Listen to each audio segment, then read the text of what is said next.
بسم اللہ الرحمن الرحیم الحمدللہ والصلاة والسلام علی رسول اللہ وبعد۔ مشاہدین اعظام، السلام علیکم ورحمۃ اللہ وبرکاتہ۔ باب اذا قال الواقف لا نطلب ثمنه الا الى اللہ فهو جائز۔ اگر وقف کرنے والا یوں کہے کہ اس کی قیمت اللہ ہی سے لیں گے تو وقف درست ہو جائے گا۔ حدیث نمبر 2779، انس بن مالک رضی اللہ عنہ روایت کرتے ہیں کہ نبی صلی اللہ علیہ وسلم نے فرمایا تھا، اے بنو نجار، تم اپنے باغ کی قیمت مجھ سے لے لو۔ تو انہوں نے کہا کہ ہم اس کی قیمت اللہ کے علاوہ کسی اور سے نہیں لیں گے۔ باب قول اللہ تعالی، سورہ مائدہ میں اللہ کے اس فرمان کا بیان، یا ایہا الذین آمنوا شہادت بینکم اذا حضر احدکم الموت حین الوصیۃ اثنان ذوی عدل منکم او آخران من غیرکم ان انتم ضربتم فی الارض فاصابتکم مصیبۃ الموت تحبسونہما من بعد الصلاۃ فیقسمان باللہ ان ارتبتم لا نشتری به ثمنا ولو كان ذا قربى ولا نكتم شهادة الله إنا إذا لمن الآثمين فإن عثر على أنه مستحق إثما فآخران يقومان مقامهما من الذين استحق عليهم الأوليان فيقسمان بالله لشهادتنا أحق من شهادتهما وما اعتدينا إنا إذا لمن الظالمين ذلك أدنى أن يأتوا بالشهادة على وجهها أو يخافوا أن ترد أيمان بعد أيمانهم واتقوا الله واسمعوا والله لا يهدي القوم الفاسقين۔ اے ایمان والو، جب تم سے کوئی مرنے لگے، جب تم میں سے کوئی وفات پانے لگے تو آپس کی گواہی وصیت کے وقت تم میں سے یعنی مسلمانوں میں سے یا عزیزوں میں سے دو معتبر شخصوں کی ہونی چاہیے، یا اگر تم سفر میں ہو اور وہاں تم موت کی مصیبت میں گرفتار ہو جاؤ تو غیر ہی یعنی کافر یا جن سے قرابت نہ ہو دو شخص صحیح میت کے وارث ان دونوں گواہوں کی عصر کی نماز کے بعد تم روک لو۔ اگر تم کو ان کے سچے ہونے میں شبہ ہو تو اللہ کی قسم کھائیں کہ ہم اس گواہی کے عوض دنیا کمانا نہیں چاہتے۔ گو جس کے لیے گواہی دیں وہ اپنا رشتہ دار ہو، اور نہ ہم اللہ کے واسطے گواہی چھپائیں گے۔ ایسا کریں تو ہم اللہ کے قصوروار ہیں۔ پھر اگر معلوم ہو واقعی یہ گواہ جھوٹے تھے تو دوسرے وہ دو گواہ کھڑے ہوں جو میت کے نزدیک کے رشتہ دار ہوں، وہ اللہ کی قسم کھا کر کہیں کہ ہماری گواہی پہلے گواہوں کی گواہی سے زیادہ معتبر ہے اور ہم نے کوئی ناحق بات نہیں کہی۔ ایسا کیا ہو تو بے شک ہم گنہگار ہوں گے۔ یہ تدبیر ایسی ہے جس سے ٹھیک گواہی دینے کی زیادہ امید پڑتی ہے، یا اتنا تو ضرور ہوگا کہ وصی یا گواہوں کو ڈر رہے گا، یا ایسا نہ ہو ان کے قسم کھانے کے بعد پھر وارثوں کو قسم دی جائے۔ اور اللہ سے ڈرتے رہو اور اس کا حکم سنو، اور نافرمان لوگوں کو راہ پر نہیں لگاتا اللہ کافروں اور غلط لوگوں کو راستے پر نہیں لگاتا۔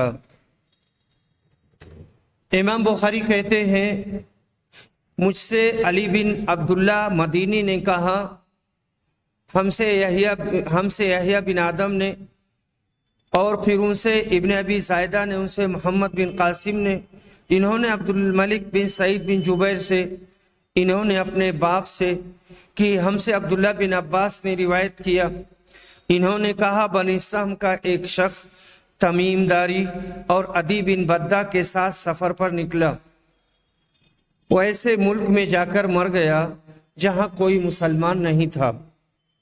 یہ دونوں شخص اس کا متروکہ مال لے کر مدینہ واپس آئے۔ اس کے اسباب میں چاندی کا ایک گلاس گم تھا جس میں سونے سے کھجور کے پتوں کی طرح نقش و نگار کیا ہوا تھا۔ نبی صلی اللہ علیہ وسلم نے ان دونوں کو قسم کھانے کا حکم دیا، انہوں نے قسم کھا لی۔ پھر ایسا ہوا کہ وہ گلاس مکہ میں ملا، انہوں نے کہا ہم نے ایک گلاس تمیم اور عدی سے خریدا ہے۔ اس وقت میت کے دو عزیز عمرو بن عاص اور مطلب کھڑے ہوئے اور انہوں نے قسم کھائی کہ یہ ہماری گواہی تمیم اور عدی کی گواہی سے زیادہ معتبر ہے، یہ گلاس میت ہی کا ہے۔ عبداللہ بن عباس نے کہا انہی کے بارے میں یہ آیت نازل ہوئی ہے، یا الذین آمنوا شہادت بینکم اذا حضر احدکم الموت۔ باب قضاء الوصی دیون المیت بغیر محضر من الورثہ۔ حدیث نمبر 2781، جابر بن عبداللہ انصاری روایت کرتے ہیں کہ ان کے والد عبداللہ احد کی لڑائی میں شہید ہو گئے۔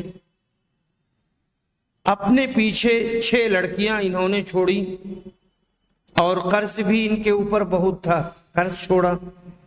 جب کھجور کے پھل توڑنے کا وقت آیا تو میں رسول صلی اللہ علیہ وسلم کی خدمت میں حاضر ہوا اور عرض کیا، اے اللہ کے رسول، آپ کو یہ معلوم ہی ہے کہ میرے والد ماجد احد کی لڑائی میں شہید ہو چکے ہیں اور بہت زیادہ قرض چھوڑ گئے ہیں۔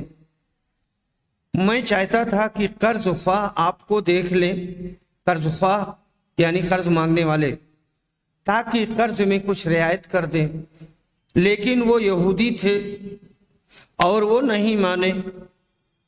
اس لیے رسول اکرم نے کہا کہ جاؤ اور کھلیان میں ہر قسم کی کھجور الگ الگ کر لو اور الگ الگ ڈھیری بنا دو۔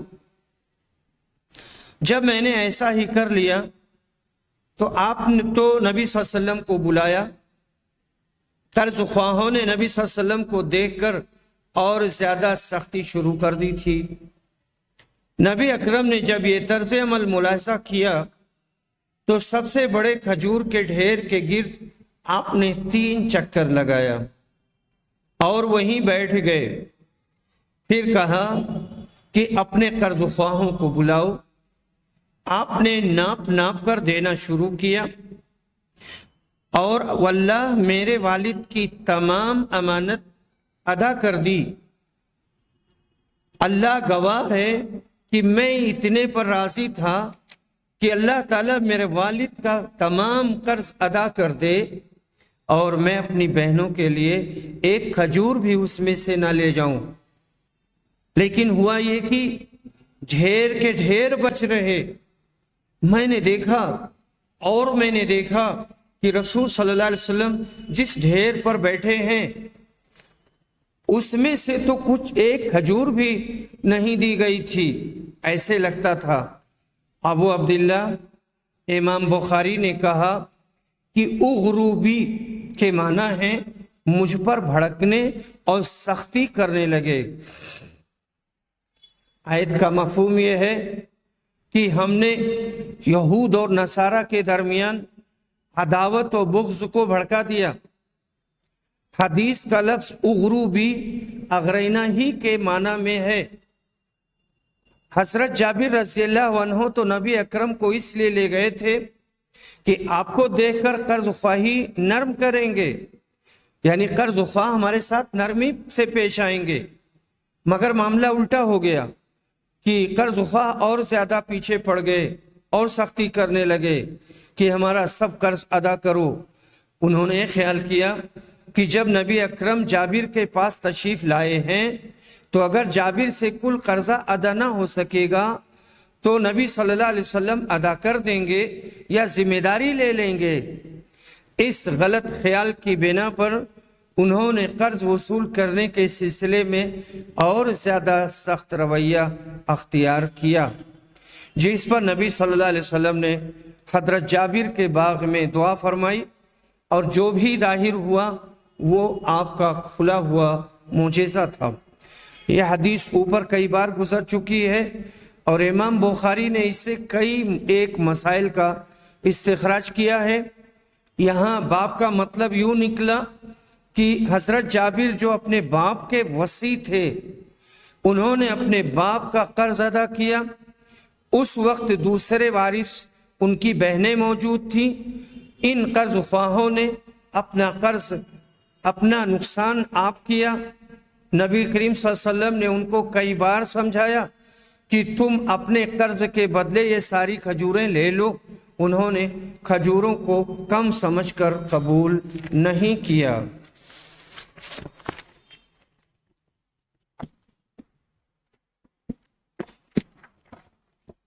بسم اللہ الرحمن الرحیم۔ کتاب الجہاد والسیر، باب فضل الجہاد والسیر، وقول اللہ تعالی ان اللہ اشترى من المؤمنین انفسهم واموالهم بان لهم الجنہ یقاتلون فی سبیل اللہ فیقتلون ویقتلون وعدا علیہ حقا فی التوراة والانجیل والقرآن ومن اوفى بعهده من اللہ فاستبشروا ببيعكم الذي بايعتم به الى قوله وبشر المؤمنین۔ قال ابن عباس الحدود الطاعہ۔ یہاں سے کتاب الجہاد والسیر کی ابتدا ہوتی ہے۔ جہاد کے لیے چند چیزوں کی رعایت ضروری ہے۔ نمبر 1، الجہاد فی الشریعہ مراد لغیرہ لا لذاتہ۔ اسلامی شریعت میں جہاد اپنی ذات کے لیے نہیں ہے، غیر کے لیے ہے۔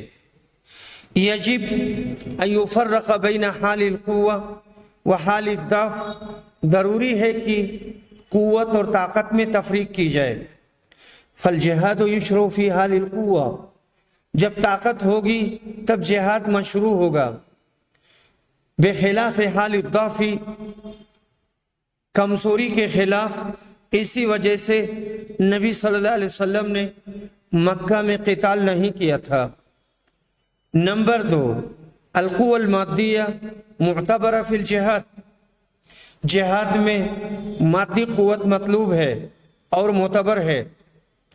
نمبر 3، لا يجوز فی الشریعہ جہاد الا باذن ولی الامر، بغیر حاکم کی اجازت کے جہاد کرنا درست نہیں، چاہے یہ دفاعی ہو یا ایک ہی ہجومی ہو۔ نمبر 4، المخاطب بالنفر وإن استنصروكم في الدين فعليكم النصر إلا على قوم بينكم وبينهم ميثاق الحكام ورعيتهم تبع لهم في الصلح والقتال۔ نفر کے لیے یعنی نکلنے کے لیے جو حکم دیا گیا ہے، یا جب حکم دے گا تو وہ حاکم ہوگا اور رعایا اور حکام سب کے سب اس میں تابع ہوں گے اور سب کے سب اس میں شامل ہوں گے۔ تو یہ 4 چیزیں، 4 نقطے آئے ہیں، اور اس میں اور بہت سارے نقطے ہیں۔ جہاد میں کافی لمبی تفصیل ہے، میرے پاس یہ میرا لکھا ہوا ایک مسودہ ہے، تو اس میں سے ہم من وعن پڑھ رہے ہیں۔ اس کا نام ہے رسول اکرم کا جنگی اخلاق۔ جنگی اخلاق، اس میں جو نقطے ہیں وہ ہے مسلم اور غیر مسلم کا تعلق، صلح یا جنگ، حرب اور جہاد، جہاد کی مشروعیت، رسول اکرم کی لڑائیوں کے اسباب،